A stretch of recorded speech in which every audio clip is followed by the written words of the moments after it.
Kristo yagiraga rugenda rurushaho kugaragara ku muntu uko agenda akura mu mwuka, urukundo rugenda rwiyongera. Ingeso ya kabiri yagaragaye muri Kristo Yesu igomba kugaragara ku muntu uri gukura mu mwuka ni ukwicisha bugufi. Kristo yagiraga kwicisha bugufi cyane kugeza ubwo yageze ku rwego aho yoza ibirenge intumwa ze. Ni ukuvuga ngo kwicisha bugufi nimwe mu ngeso zari ziri kuri Kristo Yesu. Rero uko umuntu agenda akura mu mwuka niko agenda arushaho kwicisha bugufi. Wumvise? Agenda arushaho kwicisha bugufi uko agenda akura mu mwuka. Ni ukuvuga ngo iyo nkuruta mu mwuka mba nkurusha kwicisha bugufi, iyo nkuruta mu mwuka mba nkurusha urukundo. Ubundi umuntu ukuruta mu mwuka aba akurusha urukundo, aba akurusha kwicisha bugufi.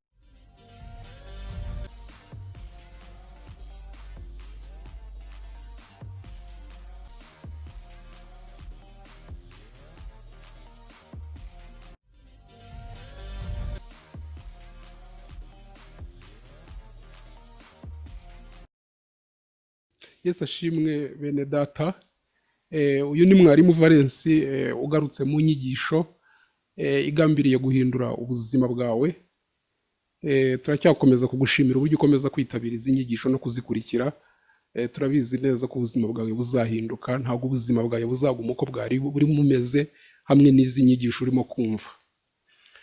Rero uyu munsi mpagurukijwe no kuganira nawe kuri rya jambo twigeze tuganiraho, ijambo rivuga gukura mu mwuka. Iri jambo twigeze turiganiraho ndimo mbabwira inyungu 8 zo gukura mu mwuka, murabyibuka. Ndizera ko icyo cyigisho wagikurikiye, niba utaragikurikiye ujye kuri YouTube ugikurikire, kuko ni icyigisho nacyo cyafashije benshi, nawe byagufasha ucyumvise. Ariko twaganiriye ku gukura mu mwuka, tuvuga inyungu 8 zo gukura mu mwuka. Nubwo twavuze ku nyungu 8 zo gukura mu mwuka, ariko hari ikintu byagaragaye ko abantu bamwe batarasobanukirwa neza gukura mu mwuka icyo ari cyo. Gukura mu mwuka ntabwo abantu babisobanukiwe neza, hari bamwe babisobanukiwe ariko hari n'abandi batabisobanukiwe. Gukura mu mwuka rero abantu bajya bakunda kubyitiranya, bakabifata ku buryo butari bwo. Ibyo rero nibyo bimpagurukije uyu munsi, kuza kugusobanurira gukura mu mwuka icyo ari cyo, kugira ngo utazakomeza kubifata ku buryo butari bwo, cyangwa se ugakomeza kubyitiranya n'ibindi bintu bitari byo. Ubu rero ikinzanye ni ukugusobanurira kugira ngo umenye ngo gukura mu mwuka ni iki, kugira ngo hatazagira ukubeshya cyangwa se ukabifata ku buryo butari bwo. Mbere y'uko mvuga icyo gukura mu mwuka icyo ari cyo, ngiye kubanza mvuge gatoya uburyo ibyo abantu bakunda kubyitiranya nabyo muri ubu buzima. Hari ibyo abantu bakunda kubyitiranya nabyo ugasanga barabyibeshyaho cyane. Ikintu cya mbere abantu bakunda kwitiranya no gukura mu mwuka, abantu bajya bakunda kubyitiranya n'imyaka y'ubukure, imyaka isanzwe y'ubukure. Ni ukuvuga ngo kenshi iyo umuntu akurusha imyaka, umuntu ashobora kuba afite nk'imyaka 50, wowe ufite nk'imyaka 20 cyangwa 25, noneho kuko akurusha imyaka y'ubukure yagutanze kuvuka kurusha imyaka, agahita yumva ko ntacyo wamwungura mu by'umwuka, akagusuzugura kuko uri umwana ugereranije n'imyaka afite, akavuga ati uriya muntu se murusha imyaka 20, murusha imyaka 30, uriya ntacyo yanyigisha, uriya ntabwo yansengera, uriya nta kintu yanyungura mu buryo bw'umwuka, kuko namutanze kubona izuba, ndamurusha imyaka myinshi. Noneho bigatuma yumva ko kuko akurusha imyaka y'ubukure, akibwira ko akuruta no mu mwuka kubera imyaka y'ubukure akurusha. Ibyo rero ni ukwibeshya cyane. Ni ukuvuga ngo ibyo biterwa n'uko uwo muntu aba adasobanukiwe gukura mu mwuka icyo ari cyo. Icyo ni ikintu cya mbere abantu bajya bakunda kubyitiranya nabyo. Donc abantu bagomba kumenya ko umuntu ashobora kuba afite imyaka 20 ariko akaba aruta mu mwuka umuntu ufite imyaka 50. Bibaho. Umuntu ashobora kuba afite imyaka 30 akaba aruta mu mwuka umuntu ufite imyaka 70. Ibyo bibaho rwose. Nimara gusobanura gukura mu mwuka icyo ari cyo nibwo uraza kubyumva, kuko umuntu baba bifashe gutyo nuko bataramenya icyo gukura mu mwuka ari cyo. Ni ukuvuga ngo mfite imyaka 20 nshobora kuruta umuntu ufite imyaka 50 mu mwuka. Ni ukuvuga ngo gukura mu mwuka ntago byerekanwa n'imyaka umuntu afite y'ubukure. reka tujye ku kintu cya kabiri abantu bajya bakunda kwitiranya no gukura mu mwuka. Gukura mu mwuka abantu bajya bakunda kubyitiranya nanone. Hari igihe umuntu aba afite amashuri menshi, yarize amashuri menshi, ashobora kuba afite lisanse, ashobora kuba afite maîtrise, ashobora kuba afite doctorat muri aya mashami asanzwe abantu biga, ndetse biranashoboka no muri theologie birashoboka umuntu ashobora kuba yaranize theologie ari kuri niveau ya doctorat cyangwa ya maîtrise, nabyo bibaho. None kubera amashuri yize rero nabyo bikamutera ubwibone, akaba yavuga ati uriya muntu se utarakandagiye muri kaminuza, uriya muntu udafite amashuri nk'ayanjye, uriya yansengera se, uriya nta nicyo yanyigisha, uriya nta n'ikintu yanyungura mu mwuka, kuko ndamurusha amashuri, ngewe narize cyane, mfite ubumenyi bwinshi cyane, haba muri Bibiliya cyangwa se no muri theologie ndetse no mu bumenyi busanzwe.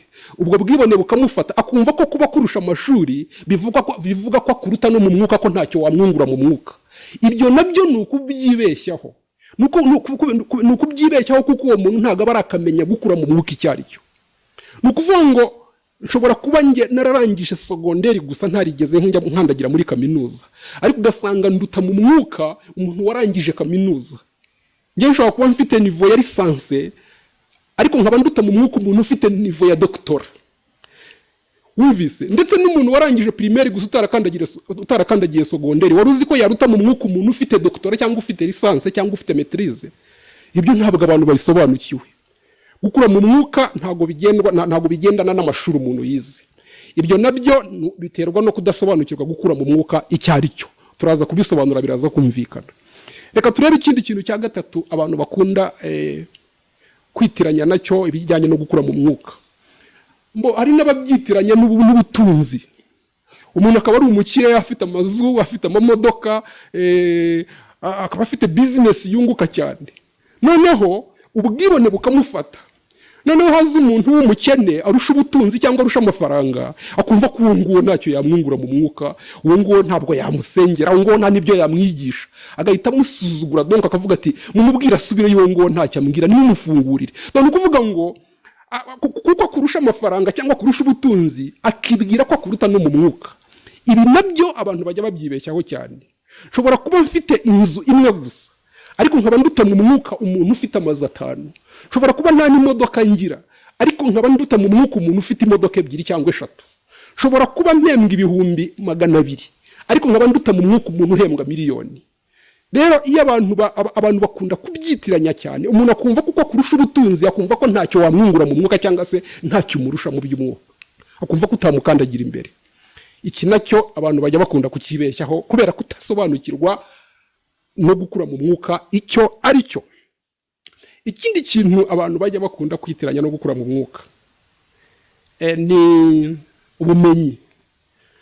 Ubumenyi umuntu ashobora kuba ataragiye mu ishuri ngo agire za lisanse na za doctorat cyangwa nizo za maîtrise, ariko akaba afite ahandi hantu yagiye yakuye ubumenyi mu buzima busanzwe. Wenda yabaye umuntu ukunda gukurikirana inyigisho no gusoma ibitabo, hakaba hari ubumenyi afite bwinshi cyane, yaba mu bintu bisanzwe cyangwa no mu ijambo ry'Imana. Noneho ubwo bumenyi bukamutera ubwibone, akumva ko kubera ko afite ubumenyi bwinshi, umuntu ufite ubumenyi buri munsi y'ubwe ko akumva ko amuruta mu mwuka.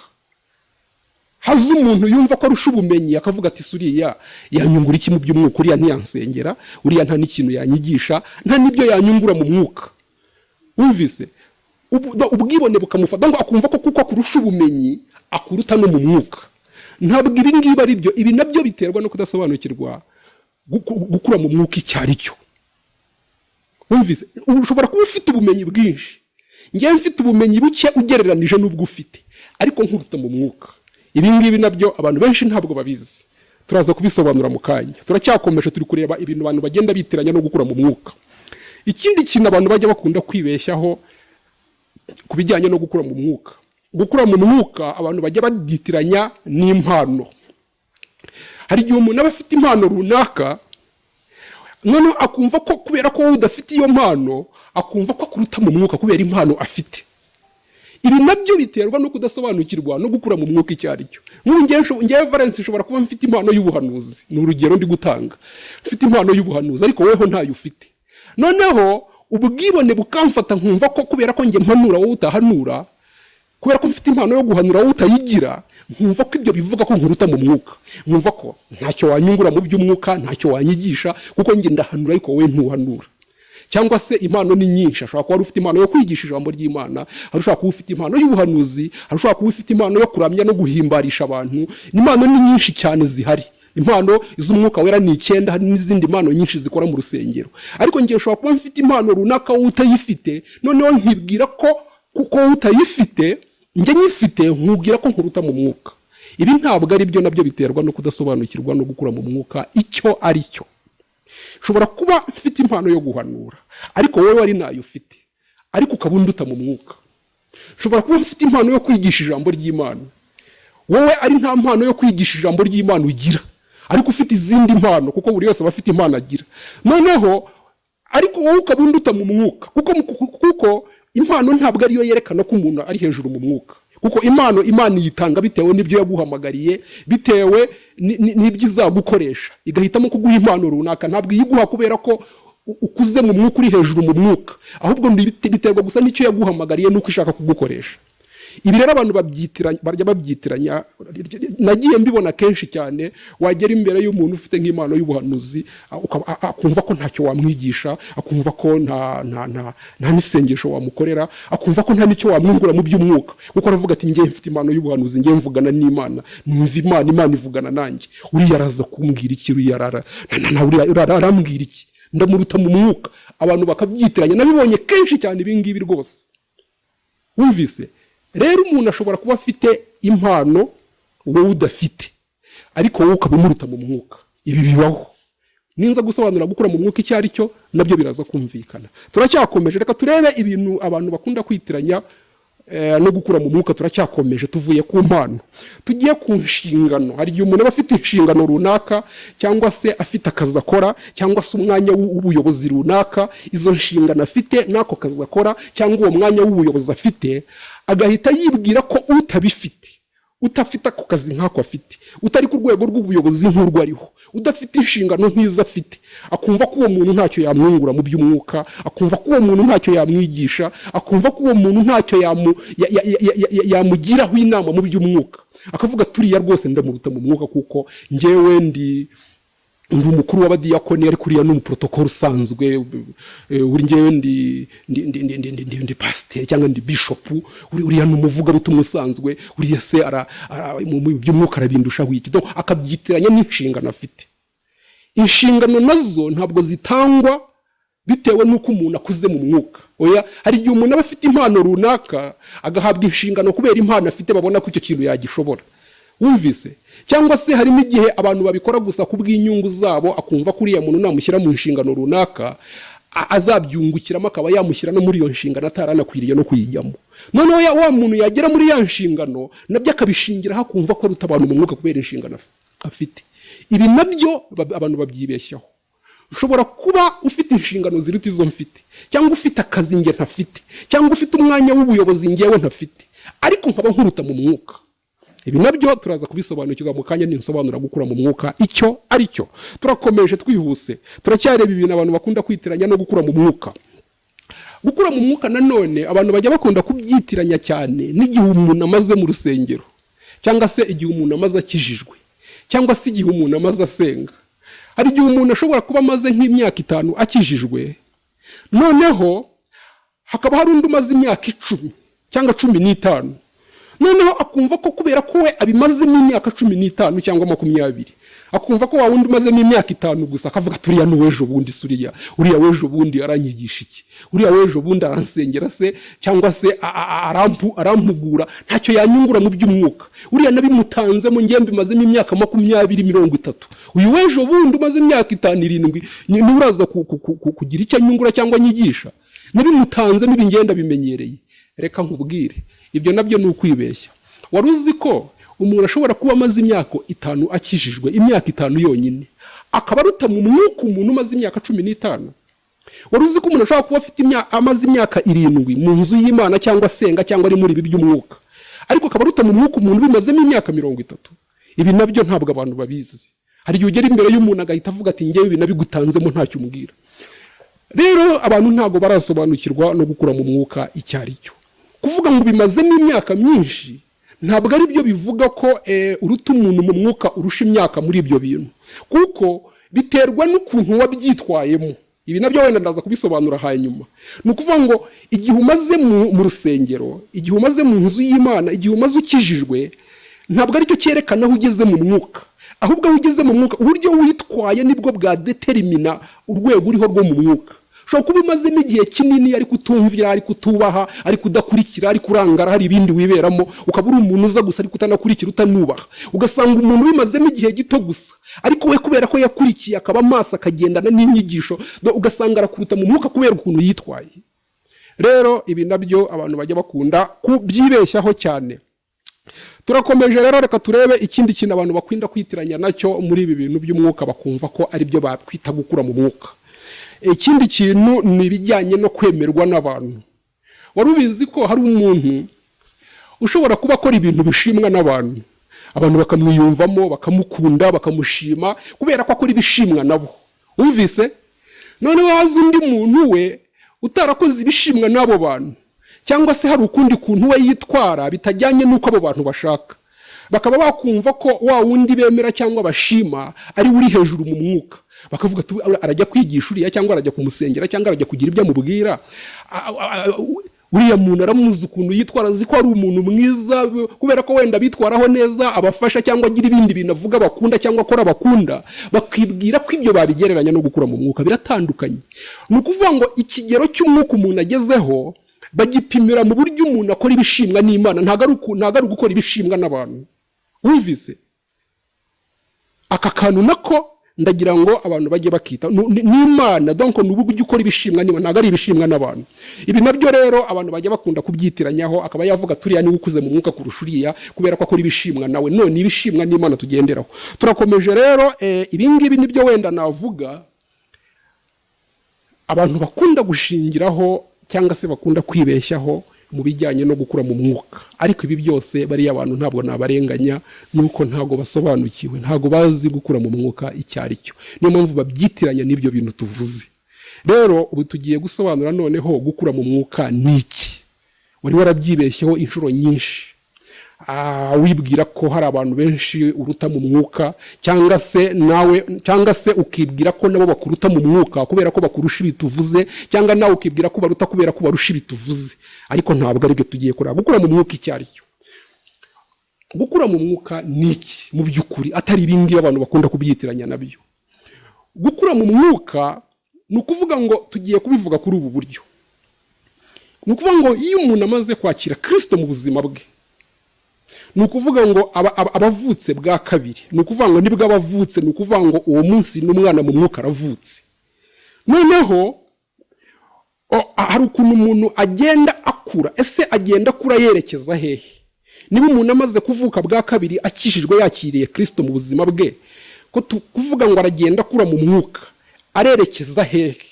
Tugiye kureba aho umuntu aba yerekeza aho ariho. Ni ukuvuga ngo Kristo niwe cyitegererezo cyo gukura mu mwuka.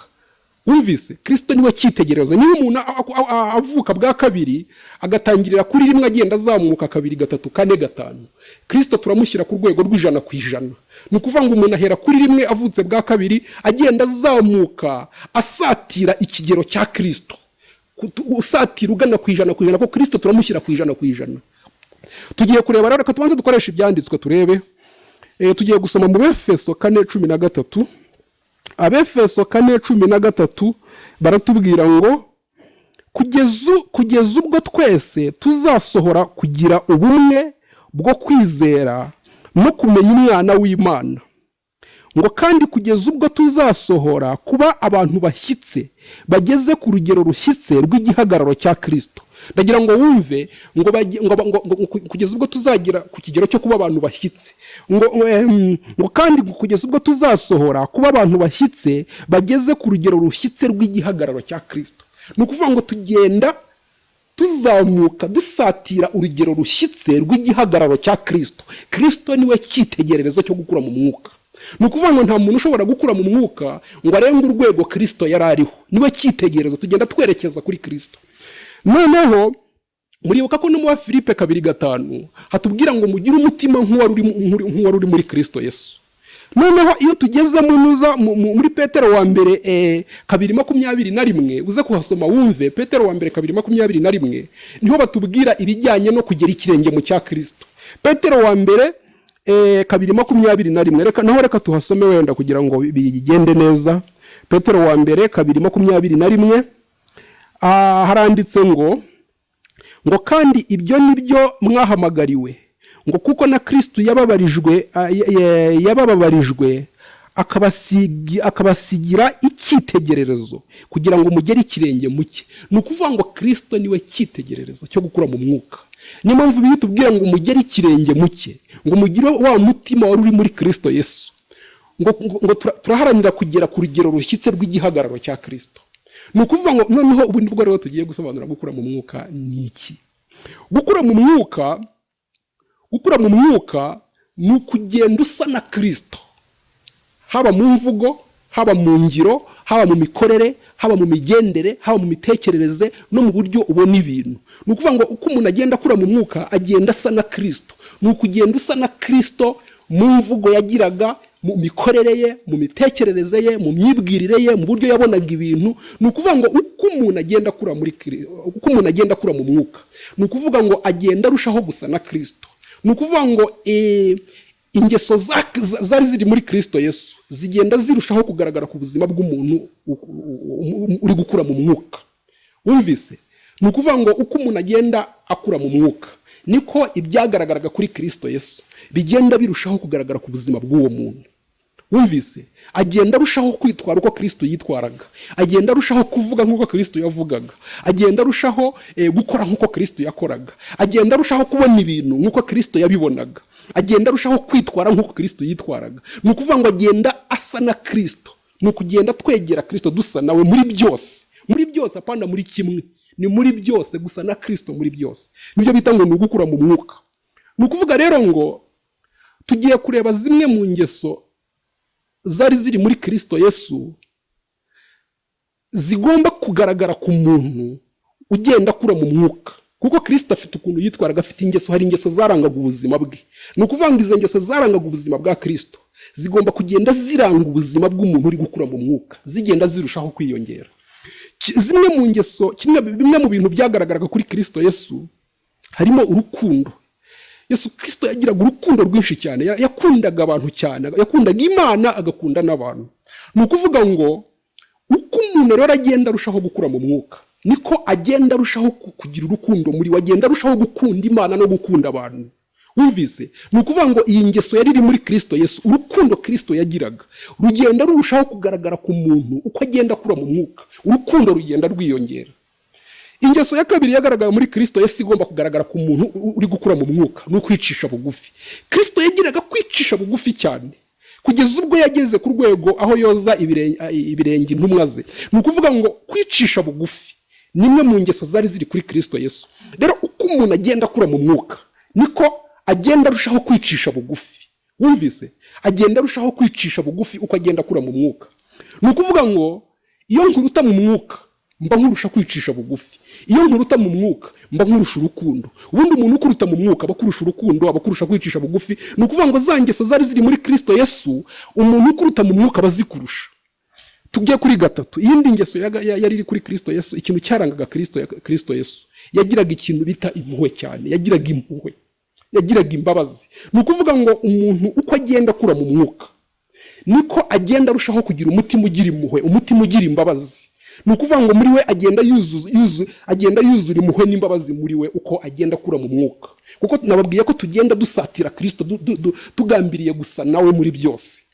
Uko Kristo yagiraga imbabazi, uko Kristo yagiraga urukundo, uko Kristo yicishaga bugufi, ibintu byose bigenda bigaragara ku buzima bw'umuntu uko agenda akura mu mwuka, ibi nabyo bigenda birushaho kwiyongera. Ikindi kintu cyagaragaraga kuri Kristo Yesu mu buzima bwe, yagiraga ikintu bita kubaha Imana cyane. Niyo mpamvu yavuga ngo nta kintu nkora ntakibwiwe na Data. Yubahaga Imana cyane. Ni ukuvuga ngo umuntu uko agenda akura mu mwuka niko agenda arushaho kubaha Imana. Wumvise? Agenda arushaho kubaha Imana, agenda arushaho kwitwararika ku mategeko y'Imana, agenda arushaho. Ni ukuvuga ngo Kristo ikintu cyamugaragayeho cyane yakundaga gushyira ubushake bw'Imana imbere kurusha ubushake bwe. Donc ubushake bw'Imana yabushyiraga imbere y'ubushake bwe. Ni ukuvuga ngo uko umuntu rero agenda akura mu mwuka, ni ukuvuga ngo agenda arushaho gushyira ubushake bw'Imana imbere y'ubushake bwe. Kuko muri ubu buzima hari ibintu turarikira, hari ibintu tuba dushaka, rimwe na rimwe bishobora kuba bihabanye n'ubushake bw'Imana. Ariko ni ukuvuga ngo umuntu uko agenda akura mu mwuka, agenda arushaho guta ubushake bwe, ahubwo ashakisha ubushake bw'Imana. No mu masengesho ye abakurikirana gushakisha kumenya ubushake bw'Imana kurusha ubushake bwe. Wumvise? Ibi nibyo bintu bikunda kugaragara ku muntu uko agenda akura mu mwuka. Agenda arushaho kubaha Imana, akagenda arushaho kwitwararika ku mategeko y'Imana, agenda arushaho buri gihe gushyira ubushake bw'Imana imbere y'ubushake bwe. Nguko rero ni ukuvuga ngo ibi ni ibintu bigenda birushaho kwiyongera uko umuntu agenda akura mu mwuka. Ikindi kintu kigenda kiyongera uko umuntu agenda arushaho gukura mu mwuka ni ikintu bita kwihangana. Kristo yagiraga kwihangana cyane muri we, ngo yarihanganye kugeza no ku musaraba. Yarihanganye cyane, yaciye mu mibabaro myinshi, arihangana akomeza kubaha Imana kugira ngo asohoze misiyo yari yamuzanye. Ni ukuvuga ngo Kristo yagiraga kwihangana cyane muri we. Ni ukuvuga rero ngo uko umuntu agenda akura mu mwuka, agenda arushaho kwihangana. Ni ukuvuga ngo ikintu cyo kwihangana kigenda kiyongera muri we. Ni ukuvuga ngo nk'ubu iyo nkuruta mu mwuka, ni ukuvuga ngo njye mba ashobora kwihanganira ibyo wowe udashobora kwihanganira. Numvise? Niba njye nkuruta mu mwuka, ni ukuvuga ngo ubu njye mbasha kwihanganira ibyo wowe udashobora kwihanganira. Ni ukuvuga ngo rero izi ngeso zose turimo tubona, reka dukomeze tujye no ku yindi. Izi ngeso zose zigenda zirushaho kwigaragaza ku buzima bw'umuntu uko agenda akura mu mwuka. Ikindi kintu gikunda kugaragara, iyindi ngeso yari iri muri Kristo Yesu igaragara cyane ku muntu uko agenda akura mu mwuka, ni ikintu bita gusenga. Kristo yagiraga ikintu bita gusenga cyane. Yajyaga akunda kuva mu bantu akajya kwihererana n'Imana agasenga. Yakundaga gufata ibihe byo kuba mu bantu akora umurimo w'Imana, ariko akagira n'igihe cyo kubavamo agasenga. Ni ukuvuga ngo ubusabane hagati ye n'Imana bwari bumeze neza. Igihe cyo gusenga yabaga ari gusenga, igihe cyo gukora umurimo akaba ari mu murimo, ariko ibihe byo gusenga yarabyubahaga cyane. Ni ukuvuga rero ngo uko umuntu agenda akura mu mwuka, niko agenda arushaho kuvugurura ubusabane bwe n'Imana. Ni ukuvuga ngo agenda arushaho gufata ibihe byo kubana n'Imana mu masengesho. Ni ukuvuga ngo ibihe byo gusenga arabyubaha cyane. Ni ukuvuga ngo igicaniro cy'amasengesho kigenda kiyongera mu buzima bw'umuntu uri gukura mu mwuka. Turakomeje, turagiye tugeze tugiye kureba ikindi kintu cyakunda kugaragara kuri Kristo Yesu, kigomba no kugaragara ku muntu uri gukura mu mwuka. Ni ukuvuga ngo Kristo yagiraga n'ikintu bita gukorera Imana. Muribuka ko yigeze no kuvuga ngo ibiryo byanjye ngo ni ugukora ubushake bw'Imana, ngo niryo funguro rye, ngo nibyo biryo bye. Ni ukuvuga ngo iyo yakoze ubushake bw'Imana aba yumva hazize, ngo nibyo biryo bye, niko yivugiye Kristo ubwe. Ni ukuvuga rero ngo umuntu uko umuntu agenda arushaho gukura mu mwuka, ni ukuvuga ngo agenda asobanukirwa ko gukorera Imana bikenewe. Ntabwo avuga gusa ngo ngewe ntabwo niba, ntabwo nsambana, ntabwo ntukana, ntabwo nkora ibi byaha. No, amenya ko hari n'ikintu agomba gukora cyagura ubwami bw'Imana. Ni ukuvuga ngo agomba gukora umurimo w'Imana. Umurimo w'Imana, haba hari umurimo w'Imana akora. Agomba kugira umurimo w'Imana akora, agomba gukora ibyo yahamagariwe, agomba gukoresha impano ye. Ntabwo agenda ngo yicare abe umushomeri mu bwami bw'Imana. Umuntu umaze gukura mu mwuka agenda arushaho guhagarara mu nshingano ze, akora ibyo yahamagariwe kandi akabikora nk'uko Imana ibishaka. Ni ukuvuga ngo umuntu wakuze mu mwuka agira ikintu akora mu bwami bw'Imana kandi akagikora neza nk'uko Imana ibishaka. Kuko na Kristo niko yavuze ngo ni ukuvuga ngo ibiryo bye ni ugukora ubushake bw'Imana.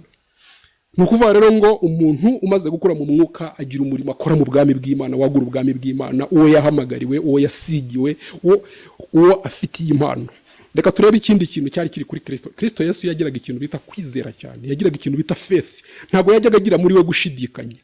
Ni ukuvuga rero ngo uko umuntu agenda akura mu mwuka, agenda arushaho kwizera. Ntabwo yongera gushidika. Ibintu byo gushidikanya, ibintu byo kutizera, ibintu byo kugira ubwoba bigenda bishira uko umuntu agenda akura mu mwuka. Agenda agira kwizera kurushaho. Agenda agira ikintu bita gushira amanga. Ubwoba bugenda bushira no kutizera no gushidikanya bigenda bishira mu muntu uko agenda akura mu mwuka. Agenda arushaho kwizera Imana. Ikindi rero cyagaragaraga kuri Kristo Yesu, Kristo Yesu yari yujuje ubumenyi bwinshi cyane. Niyo mpamvu yakundaga gufata akanya akicarana n'abigishwa be akabigisha. Kubera iki? Yari yujuje ubumenyi bwinshi cyane. Niyo mpamvu yitwaga umwigisha. Yakundaga kwigisha abigishwa be ibintu byinshi cyane. Yakundaga gukoranya abantu benshi akabigisha. ni ukuvuga rero ngo uko umuntu agenda akura mu mwuka agenda arushaho kumenya Kristo, agenda arushaho kumenya byinshi, ubumenyi afite bugenda bwiyongera, ubumenyi mu by'Imana mu by'umwuka bugenda bwiyongera. Wumvise? Kubera ko ni ukuvuga ngo ibyo Kristo yarazi nawe agenda bimenya, kuko agenda arushaho kwiga ijambo ry'Imana no gukunda ijambo ry'Imana no gukunda inyigisho, bigatuma agenda agwiza ubumenyi bw'Imana muri we. Ikindi kintu wenda twasorezaho cyagaragaraga muri Kristo Yesu kigomba no kugaragara ku muntu uko umuntu agenda akura mu mwuka, ni ikintu bita imbaraga z'Imana.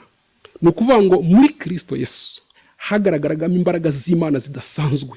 Niyo mpamvu ubuzima bwe bwarangwaga n'ibitangaza n'ibimenyetso. Ni ukuvuga ngo we ntabwo bya bindi byananiye abantu we yashoboraga kubikora, yashoboraga kuvura indwara, yashoboraga gusengera umuntu indwara yananiranye igakira. Ni ukuvuga ngo ubuzima bwe bwagaragaraga imbaraga z'Imana. Ni ukuvuga ngo imbaraga z'Imana zagaragaraga muri Kristo Yesu. Ni uko umuntu rero agenda akura mu mwuka, niko ubuzima bwe bugenda burushaho kugaragaramo imbaraga z'Imana. Imana igenda irushaho kumukoresha ibintu ku buryo abantu babibona nabo bagatangara, bakavuga atari ku uyu muntu ibi bintu bimeze bite. Abantu bagatangara kubera imbaraga z'Imana zigaragara mu buzima bw'uwo muntu. Ibi bintu byose tuvuze rero ni ibintu byari biri muri Kristo Yesu, bigomba kugenda birushaho kugaragara mu muntu uko agenda akura mu mwuka. Gukura mu mwuka ni ukuvuga iki? Gukura mu mwuka ngira ngo murabyumvise neza.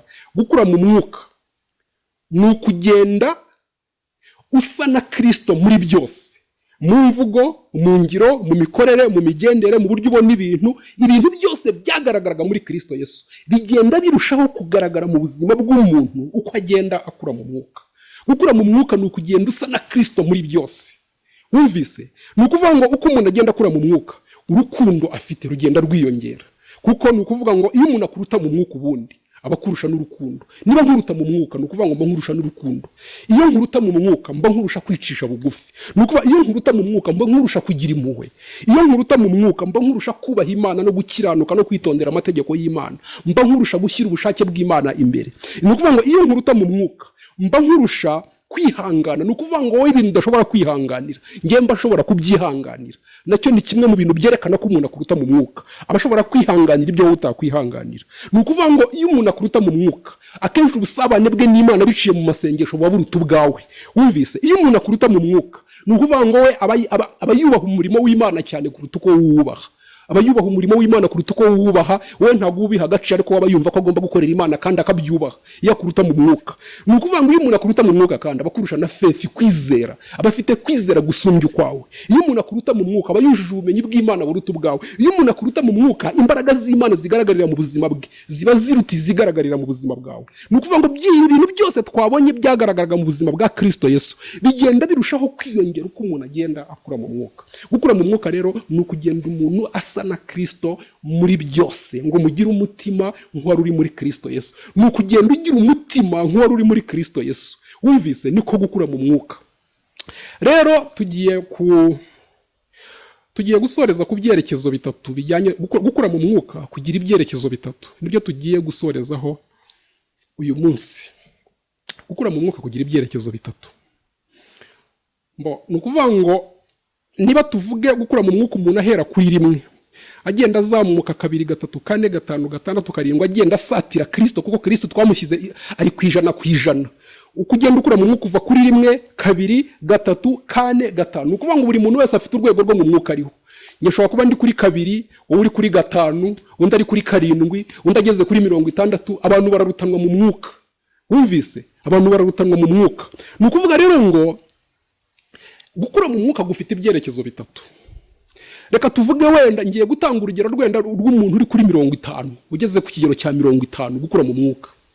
Ni ukuvuga ngo hari ibyerekezo bitatu bishoboka kuri uyu muntu uri ku kigero cya 50. Uyu muntu ashobora kuguma kuri 50 ku rwego ariho, birashoboka. Gukura mu mwuka umuntu ashobora kuguma ku rwego ariho, ntarurenga akamara imyaka myinshi ari ku rwego rumwe rwo mu mwuka, ari kuri 50. Ikindi cyerekezo cya kabiri, umuntu ashobora kugenda ajya imbere, atera imbere akura mu mwuka, akaba yava kuri 50 akajya kuri 51 na 2 na 3 akagera kuri 60, 70. Umuntu ashobora kugenda atera imbere mu mwuka. Ikindi cyerekezo noneho kibaho, habaho no gusubira inyuma mu mwuka. Umuntu ashobora kuva kuri 50 agasubira kuri 45, agasubira kuri 20, akaba yanasubira kuri 0. Bibaho. Ni ibyerekezo bitatu. Ushobora kuguma aho uri, cyangwa ukagenda ujya imbere, cyangwa ugasubira inyuma. Ibi byose bibaho mu bijyanye no gukura mu mwuka. Tugiye kureba rero kuvuga ngo nk'ubu hari abantu mu buzima baba baramaze gufata ibyemezo by'ukuntu bagomba kugendana n'Imana, akaba yaramaze kubyandika ahantu akavuga ati ngewe nzajya nterana ku cyumweru mu materaniro ya mbere, nta bindi nongeraho n'ibyo gusa. Donc mu materaniro ya mbere ku cyumweru nzajya nterana n'abandi, nzajya mbyubahiriza buri ku cyumweru mu materaniro ya mbere. Akavuga ati gusenga nzajya nsenga ngiye kuryama iminota 5, nimbyuka ngiye kugenda nongere nkora iyindi minota 5.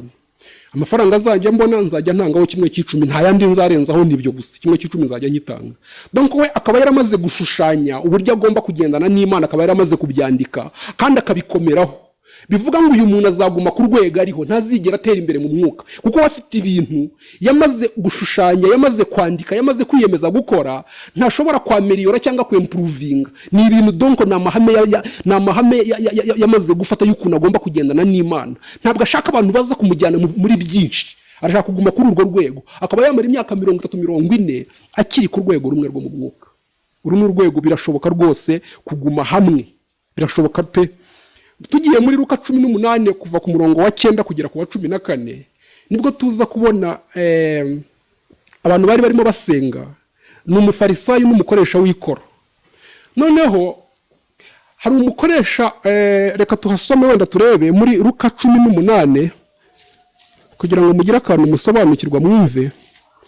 Luka 18 haranditse ngo uyu mugani yawuciriye abiyiringiye ubwabo ko bakiranuka, bagahinyura abandi bose.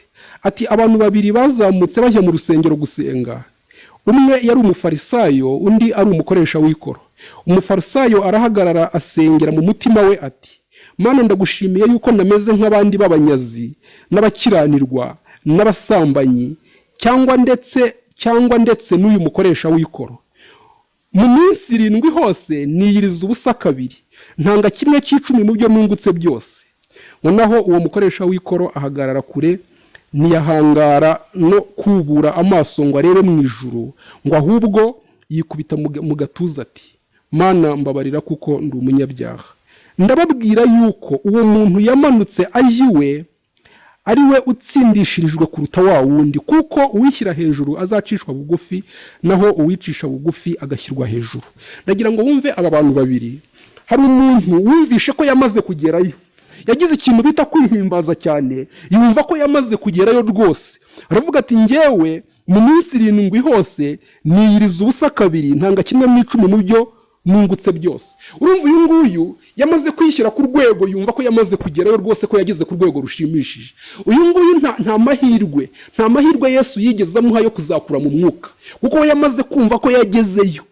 Yiyiriza 2 mu cyumweru agatanga 1/10. Ni ukuvuga ngo kubera ko yamaze kwishyira hejuru, yumva ko yamaze kugerayo. Niyo mpamvu uyu muntu Yesu yamugaye, yabonye ko nta mahirwe afite yo kuzakura mu mwuka ngo arenge urwego ariho.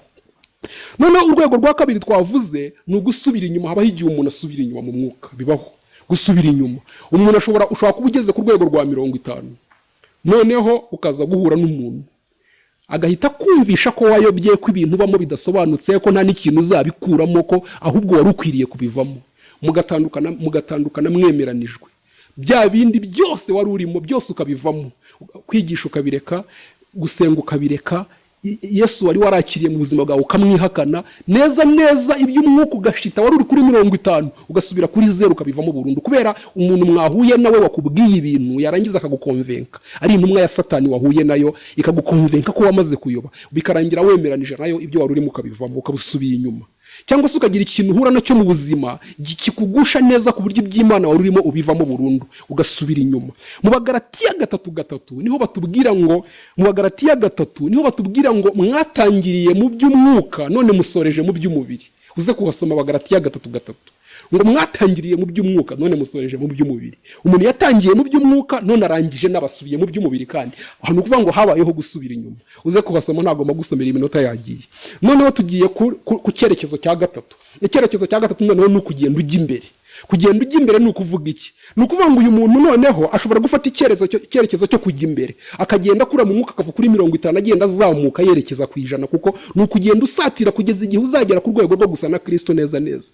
Ni ukuvuga ngo habaho igihe nanone umuntu afata ibyemezo mu buzima bituma akura mu mwuka, akagenda yunguka ubundi bumenye, akunda kwiga ijambo ry'Imana, akumva ko niba yarasengaga rimwe akavuga ati ubu nongeye kujya nsenga kabiri, noneho agatangira kuvuga ati n'ibyaha byari byarananiye kureka, noneho ngiye gufata ingamba zituma mbireka. Noneho agatangira gufata ibyemezo mu buzima bituma akura mu mwuka, akiyemeza kwitandukanya n'ibya kera no kwibohora. Donc agafata ingamba zituma ava ku rwego yari ariho akazamuka akajya ku rwego rwisumbuye. Ni ukuvuga ngo ibi nabyo bibaho. Uru ni urwego rwa Paul tugiye mu Filipe 3:12, Filipe 3:12, ndagira ngo wumve ukuntu Paul yavuze kuva kuri 12 kugera kuri 14. Aranditse ngo suko maze guhabwa cyangwa ngo mbe maze gutunganwa rwose, ngo ahubwo ndakurikira kugira ngo ahari mfate icyo Kristo yamfatiye. Ngo bene data sinibwira yuko maze kugifata, ngo ariko kimwe cyo nibagirwa ibiri inyuma nkasingira ibiri imbere. Ngo ndamaranira kugera aho dutanguranwa ngo mabwe ingororano. Ni ukuvuga ngo hano Paul arabona ko nawe aracyashakisha kujya imbere, arabona ko urwego ariho rwo mu mwuka, nubwo tuvuga ngo ari ku rwego rwo mu mwuka rwo hejuru, nawe arabona ko hari ibindi biri imbere ye afite inyota yo kugeraho. Niyo mpamvu ngo ntabwo ndabishikira, araharanira kujya imbere, araharanira kwibagirwa ibiri inyuma kugira ngo asingire ibiri imbere. Ni ukuvuga ngo Paul yagiye aharanira gukura mu mwuka igihe cyose. Bibaho rero umuntu agafata ingamba zituma akura mu mwuka. Wowe rero ndakwifuza kuri iki cyerekezo cya gatatu, ntabwo nifuza ko urwego rwo mu mwuka uriho uyu munsi urugumaho. Ntabwo nifuza ko urwego uriho rwo mu mwuka uyu munsi urugumaho, nta nubwo nifuza ko usubira inyuma.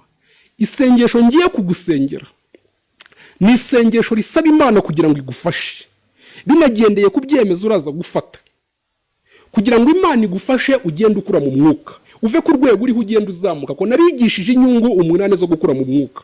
Uko umuntu agenda akura mu mwuka ava ku rwego ajya ku rundi, niko agenda hari ibindi bintu abona atajyaga abona. Inyungu 8 zo gukura mu mwuka uzasubire kuri YouTube uzige, zizagutera inyota yo guharanira gukura mu mwuka, kuko hari inyungu zitangaje zo gukura mu mwuka. Nukurikira icyigisho kivuga ku inyungu 8 zo gukura mu mwuka, uzareba inyungu zitangaje zo gukura mu mwuka, bizatuma uharanira gukura mu mwuka. Ndagusabira rero kugira ngo Imana igufashe kugira ngo uve ku rwego uriho uzamuka ujye ku rwego rwisumbuyeho. Mu nyigisho izakurikiraho, mbere yuko nsenga, mu nyigisho izakurikiraho nzababwira ibintu bituma umuntu akura mu mwuka noneho, kuko ushobora kuvuga uti ese ndakura mu mwuka gute? Ni ibihe bintu bizamfasha kugira ngo nkure mu mwuka? Ndashaka kuzaza n'inyigisho, niyo ndi kugutegurira, n'inyigisho ikubwira ibyo ugomba gukora, ibintu bikuza umuntu mu mwuka bikamuvana ku rwego bikamujyana ku rundi, kugira ngo nubikora uzabona ukuntu uzakura mu mwuka. Kandi nukura mu mwuka uzabona imigisha Imana izamanura ku buzima bwawe utajya gubona, kuko nababwiye ko buri rwego rwo mu mwuka rugira imigisha yarwo. Ni ukuvuga ngo iyo ngewe nkuruta mu mwuka, hari imigisha mba nshobora kubona wowe udashobora kubona. Ni ukuvuga ngo umuntu ntashobora kubona, buri rwego rw'umwuka rugira imigisha yarwo. Ni ukuvuga ngo ubu hari urwego rwo mu mwuka uriho, hari imigisha yo ku rwego rwisumbuye urwuriho, ntabwo ushobora kuyibona. Rero ndagukangurira gukura mu mwuka. Reka nkusengere isengesho, icyigisho gikurikiyeho uzagikurikira kandi kizagufasha. Ngiye kugusabira kugira ngo uharanire gukura mu mwuka.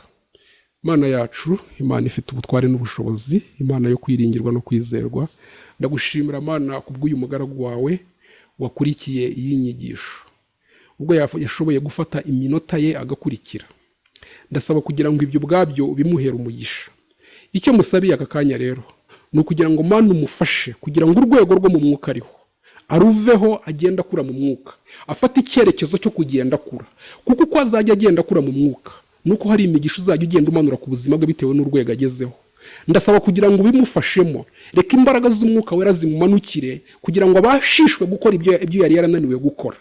Mana ndagusabye kugira ngo ubimufashemo, umushoboze gufata ibyemezo bituma akura mu mwuka. Kandi ndagusaba Mana kugira ngo umufashe kugira ngo akomeze akunde izi nyigisho, n'inyigisho izakurikiraho ivuga ibizamufasha gukura mu mwuka nayo azayikurikire.